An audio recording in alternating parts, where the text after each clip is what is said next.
word.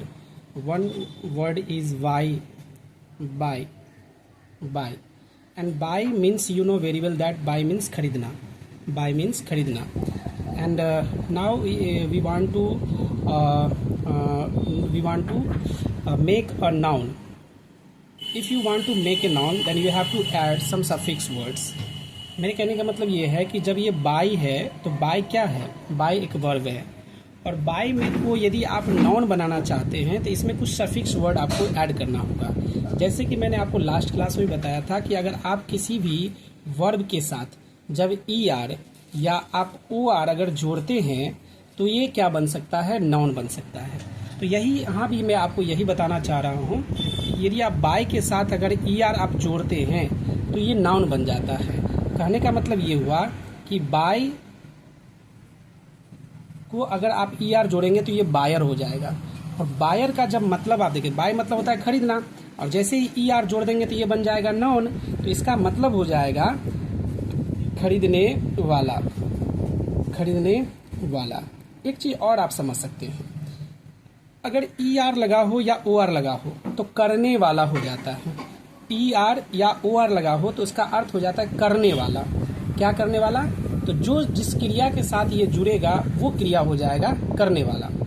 तो मैं आपको एक बार मैं बता दूं कि आपको मैं शुरू में कहना भूल गया था कि पोदार इंग्लिश क्लासेस में आप सभी को स्वागत है. और आप अगर डेली हमसे जुड़ना चाहते हैं तो मैं आपको कल से 2 बजे आपको लाइव क्लास, यानी कल छोड़ दीजिए, कल संडे है तो कल छोड़ दीजिए, 2 बजे मैं आपके साथ लाइव क्लास आऊँगा इसी वर्ड मीनिंग के साथ. और मैं उम्मीद करता हूं कि जब आप वर्ड मीनिंग का ये ट्रिकली अप्रोच जब आपके पास होगा तो आप 100% बिना रटे कई सारे वर्ड सीख सकते हैं. तो मेरे साथ जुड़ने के लिए आप ज़रूर क्लास के साथ बने रहें. और मैं अगला वर्ड आपको बताने जा रहा हूं. दूसरा वर्ड जो हमारे पास है, दूसरा वर्ड मेरे पास है कलेक्ट. दूसरा वर्ड मेरे पास है कलेक्ट.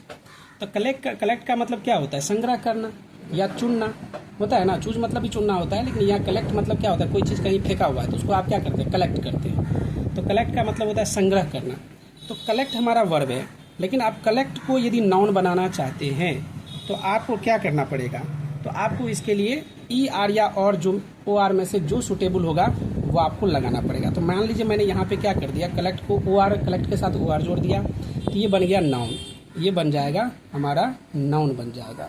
और जब नाउन बन जाएगा तो फिर आपको मैंने बताया कि ओ आर या ई आर का मतलब क्या होगा? करने वाला. तो जब कलेक्ट का मतलब संग्रह करना होता है तो इसका मतलब कलेक्टर का क्या मतलब हो जाएगा? कलेक्टर का मतलब होगा संग्रह करने वाला. क्या हो जाएगा? संग्रह करने वाला हो जाएगा इसका अर्थ. संग्रह करने वाला हो जाएगा इसका अर्थ. तो हाँ, कलेक्टर जो आप सोच रहे होंगे कि कलेक्टर डिस्ट्रिक्ट कलेक्टर वाला क्या? हाँ, डिस्ट्रिक्ट कलेक्टर ये तो होता है ना. कलेक्टर का क्या काम होता है? कलेक्टर का काम होता है संग्रह करने वाला. तो अगला वर्ड है हमारे पास कंपाइल. जो तीसरा वर्ड है हमारा, उसका वो वर्ड है हमारे पास कंपाइल. ये कंपाइल क्या है? तो एक वर्ब है. कंपाइल क्या है? एक वर्ब है. एक बात का और भी ध्यान रखेंगे कि यदि आप कि यदि ये आपको ध्यान रखना है कि अगर किसी वर्ड के अंत में अगर ई लगा हुआ है, पहले से ई लगा हुआ है, तो आपको ई आर नहीं जोड़ना है, आपको आर ही जोड़ के काम कराना होगा. तो इसमें जब आपको क्या जोड़ना है? आपको केवल आर जोड़ देना है. तो ये आर जब जोड़ेंगे तो ये हो जाएगा कंपाइलर. क्या हो जाएगा? कंपाइलर हो जाएगा. और कंपाइलर का क्या मीनिंग हो जाएगा? तो कंपाइल का मतलब तो होता है संकलन करना. कंपाइल का क्या मतलब होता है? संकलन करना. तो कंपाइलर का क्या हो जाएगा? तो कंपाइलर का मतलब हो जाएगा संकलन करने वाला. क्या हो जाएगा? संकलन करने वाला हो जाएगा. संकलन करने वाला हो जाएगा. क्या हो जाएगा? संकलन करने वाला हो जाएगा. तो उम्मीद है कि आपको समझ में आ रहा होगा. चौथा वर्ड हमारे पास है कंट्रोल. चौथा वर्ड हमारे पास है कंट्रोल. क्या है हमारे पास? कंट्रोल है हमारे पास. तो कंट्रोल की अगर हम बात करें तो कंट्रोल का क्या मतलब होता है? नियंत्रण करना. कंट्रोल का क्या मतलब होता है? नियंत्रण करना. तो आपको इसमें जोड़ना है ई आर या ओ आर में से जो सुटेबल होगा, इसमें जुड़ेगा ओ आर. तो जब ओ आर जुड़ेगा तो इसका अर्थ हो जाएगा कंट्रोलर. क्या, सॉरी, ई आर नहीं जुड़ेगा, ओ आर नहीं जुड़ेगा, ई आर जुड़ जाएगा. तो क्या हो जाएगा? ई आर जुड़ेगा तो क्या हो जाएगा? कंट्रोलर हो जाएगा. तो कंट्रोलर हो जाएगा. तो कंट्रोलर भी आप सुने होंगे, कंट्रोलर वर्ड भी आपके जाना पहचाना वर्ड है. तो जब कंट्रोलर वर्ड की बात आप करेंगे तो फिर क्या हो जाएगा, कंट्रोलर वर्ड का मीनिंग क्या हो जाएगा नियंत्रक। क्या हो जाएगा, नियंत्रक हो जाएगा। कंट्रोलर वर्ड का क्या मतलब हो जाएगा, नियंत्रक हो जाएगा। जैसे कंट्रोल शब्द का मतलब होता है नियंत्रण करना, तो इसमें जैसे ही ER जुड़ेगा तो ये क्या हो जाएगा, कंट्रोलर हो जाएगा। तो कंट्रोलर का मतलब हो जाएगा नियंत्रक। काफ़ी उपयुक्त वर्ड है, मुझे उम्मीद है कि जब आप इस वर्ड को सीखेंगे तो आपको बहुत मज़ा आएगा। अगला वर्ड हमारे पास है क्रिएट। अगर हम बात करें क्रिएट का, तो क्रिएट का मतलब क्या होता है, क्रिएट का मतलब होता है निर्माण करना। क्रिएट का मतलब होता है निर्माण करना। और क्रिएटर में जैसे ही आप OR जोड़ दोगे, क्रिएटर में जैसे ही आप OR जोड़ दोगे तो ये क्या हो जाएगा, क्रिएटर। तो क्या हो जाएगा, क्रिएटर। तो क्रिएटर का मतलब क्या हो जाएगा, आप OR जोड़ दीजिए, यहाँ पे OR जोड़ दीजिए, तो ये क्या हो जाएगा, क्रिएटर। और क्रिएटर का मतलब हो जाएगा निर्माता। क्रिएटर का क्या मतलब हो जाएगा, निर्माता। यानी क्रिएट का मतलब निर्माण करना, और क्रिएटर में जैसे ही OR जोड़ेंगे तो ये हो जाएगा क्रिएटर। तो क्रिएटर का मतलब हो जाएगा निर्माता। उसके बाद यदि हम बात करें 6 नंबर वर्ड का, तो 6 नंबर वर्ड में अगर हम बात करते हैं, जो अगला वर्ड हमारा है डिस्ट्रीब्यूट। तो हमारा जो अगला वर्ड है वो हमारा क्या है, डिस्ट्रीब्यूट है। तो डिस्ट्रीब्यूट की अगर हम बात करें, तो डिस्ट्रीब्यूट हमारा वर्ब हो जाएगा, जिसका अर्थ क्या होता है, बांटना। और डिस्ट्रीब्यूट में अगर हम मान लीजिए इसमें OR लगा देंगे तो ये क्या बन जाएगा, नॉन। क्या बन जाएगा, नॉन। तो नॉन जब बन जाएगा तो नॉन का यहाँ क्या मतलब हो जाएगा, तो डिस्ट्रीब्यूट का मतलब यदि बांटना होगा तो OR जैसे लगेगा तो डिस्ट्रीब्यूटर हो जाएगा। तो डिस्ट्रीब्यूटर का मतलब बताइए क्या होगा, आप ही बताइए। जब इसका अर्थ बांटना होगा और नॉन बन जाएगा OR या ER। OR और ER का मतलब मैंने क्या बताया था आपको, करने वाला। तो यहाँ क्या हो जाएगा, डिस्ट्रीब्यूटर यानी बांटने वाला हो जाएगा। क्या हो जाएगा, बांटने वाला, जिसको हम लोग इस भाषा में कहें तो वितरक कह सकते हैं। वितरक का मतलब ही होता है बांटने वाला।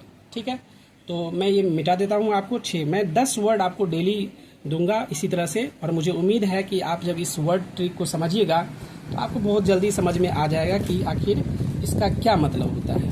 और बहुत ही ट्रिकली अप्रोच के साथ इस वर्ड को आप सब बिना रटने वाली झंझट आपको खत्म हो जाएगा। तो अगला वर्ड हमारे पास है, मैंने डिस्ट्रीब्यूटर आप बताया, कुछ हल्का वर्ड सब भी आप देख सकते हैं। जैसे 7 नंबर वर्ड में मैं आपको इजी वर्ड दे रहा हूँ। इजी वर्ड जैसे डू है, तो डू में आप जैसे ही ER जोड़ेंगे तो ये क्या बन जाएगा, तो डूअर बन जाएगा। तो डू मतलब होता है करना, ER जोड़ने से ये नॉन बन जाएगा। तो मैंने क्या कहा था, ER या OR का क्या मतलब होता है, करने वाला। तो डूअर का मतलब क्या हो जाएगा, करने वाला हो जाएगा। डूअर का मतलब क्या हो जाएगा, करने वाला हो जाएगा।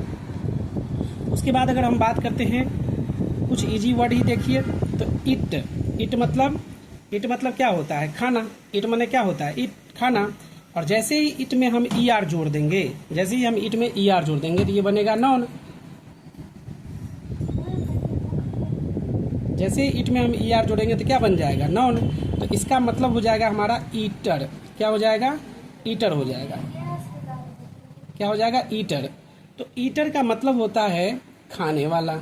ईटर का क्या मतलब होता है, खाने वाला हो जाता है। ईटर का मतलब क्या हो जाता है, खाने वाला हो जाता है। उसके बाद यदि हम बात करें तो फाइट, नम्मा वर्ड है हमारे पास, फाइट।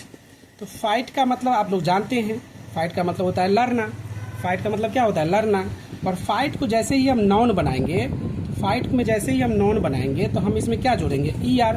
तो ER जैसे ही जोड़ेंगे तो ये क्या बन जाएगा, फाइटर। क्या बन जाएगा, फाइटर। और फाइटर का मतलब क्या हो जाता है, तो लड़ने वाला।